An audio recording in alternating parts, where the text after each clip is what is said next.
and welcome to this week's edition of Inside the Human School, where we take a little bit of time to talk about what we are curious about this week and talk about some background information about how the Human School came to be and things we're thinking about next. So let's start with our Inside the Human School question. Our question this week is, what is an area of the mind shifts where you think we either might need to add another or alter one of them? Where are you focused for the next iteration with the mind shifts? So one of the things that's been crossing my path lately that's gotten me thinking about an answer to this question is the idea of asset versus deficit thinking, and the idea that the standardized system that we're existing in is really, we hear the words intervention and remediation. It's always about something isn't good enough instead of saying, well, what are those things that you are good at, and how can we foster those? Because really, does society ultimately care like what we're bad at or what we're good at? So in terms of altering the mind shifts or something like that, I'm not sure if it's a new one or if it's something that kind of goes into the start with the human mind shift. Is that part of that in terms of thinking about the assets that people bring to the work, learning, etc., or the deficits? So I think obviously the human thing is to start with the assets, I think. So that's sort of where my thinking is on that question. Yeah, and I think for me, it's around the idea of complexity versus simplicity. And to your point, Randy, I'm not sure whether it's a new mind shift or if it's something that we would put in that curator compass point. One of the kind of the bells that goes off in my head is when someone says something is easy, or just do this thing, or all you have to do is that, and that very little of what needs to change or evolve or iterate or grow is a result of doing the easy thing. And that things, because we're human, things are complex. Now, with that said, I know there's I think probably a lot of room for discussion about how you take something that is complex and break it down into its parts so that it is simple or easier to understand. But I just wonder about that in thinking about design, that oftentimes people want the easy checklist. We're just going to do these 5 things and everything will be better. And ultimately, that's not true really of anything. Things are complex. They are interconnected. And so that would be a place where I think my thinking continues to evolve and grow in the mind shifts and compass points. Something that I've been thinking about is around the community element. I think we have, co-designing as part of our work, but I'm wondering about design versus learning. Like, design feels like an action, whereas learning feels like perseveration to me, although it can include action. And I'm wondering about where that learning from one another piece might fit, that it's not necessarily in creation together, but that it's pulling from multiple sources. That's one of the ones that I kind of keep thinking about. And I also am not quite sure in terms of the compass points where that might fit, if we would consider it storytelling or curation, or I guess not invention in the way that I'm thinking about it. That it's not just sharing stories, but it's almost like, I don't know. Well, Rachel, you're a place where I had been for a long time, and I got to a different way of thinking about it. That's not to say that I'm right and you're wrong, to be very clear. I think as we each kind of evolve through this, I kept wanting there to be, I have oftentimes advocated that there needed to be learning that occurs as an example between being an objector and being an inventor. That you don't just object to something and then design something, that there is a missing component to that. And that when you've invented something, there's learning between that and in the asking of the question. And where I arrived at is that learning is inherent in all of those pieces. Learning occurs before you become an objector, because you have to have you have to have this little nagging thing at the back of your mind that says, this doesn't feel right to me. And in order for me to object, I've got to have some I would like to think that we want to have some basic understanding of something beyond, like, I don't know that I would say this doesn't feel right, but I'm not sure what about it. Like, I'd want to be able to clarify that for myself before I would present it to others. So I guess what I would say we have to play with a little bit more is if we can make the learning that is inherent in each compass point maybe more explicit would be a way to think about that. And that learning with others is intertwined in a lot of our language and a lot of our beliefs. But I think because the whole thing is learning, it feels like there needs to be, I guess, more explicit. But then I have evolved out of that, which is if we assume that the learning is the interconnecting thread through all of it, then maybe that's something that we've got to bring forth more. I don't know what you guys think about that or not, but I think that I tie what you're saying back to your idea of complexity. This is a complex idea, and I think that these conversations really uncover that truism that this is not simply 4 buckets and 9 different ways of thinking.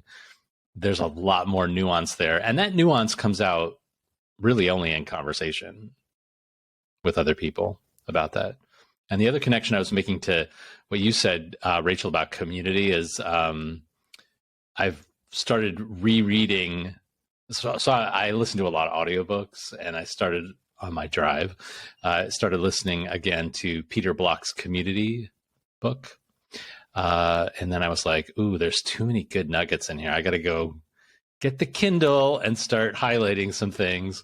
But I'm really at the beginning where he's talking about the 3 or 4 people that have sort of influenced his thinking around this. And he really does a nice job of distilling down the insights from each of these people. And so I'm like, ooh, those are like really important things. Because I think the whole community piece and working together and designing together, and he is really big into that. So that's a definite to read book, and a connection I was making to what you said. I think that feels more around what I was thinking. It's not so much the learning piece. Like, I agree with you. I think that the learning happens the whole time.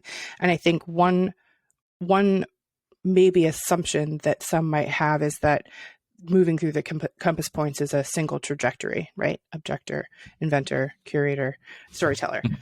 But that it's not, that you kind of like bounce between them, and you might stay with one for some longer period of time than another. You might be doing multiple at the same time. But I think that community piece is something that I keep thinking about, and where it's not that I don't think that it exists, but I think maybe that conversation around the explicitness of it feels true, but that also I feel like it's not just learning from one another necessarily either. I'm still thinking about it, obviously. But yeah. So continuing along that vein, let's think about what's something that we've learned around the compass points this week, or some new thinking that you have around them.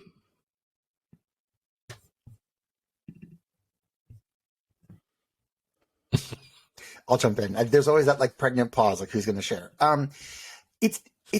I keep coming back to compliance versus being an objector. And, again, in some of the work that I do, on a day-to-day basis, so much of it is around the compliance components and interacting with people who are fixated on the box checking and not the spirit of the box checking, right? So like, we just got to check the box. Okay, but what are the interesting conversations that we can be having that might lead us to a different understanding of the box check? So an example of this might be, people who have to certify that certain curriculum is aligned to the state standards, as an example, as a part of their academic assurances the state requires every 3 years.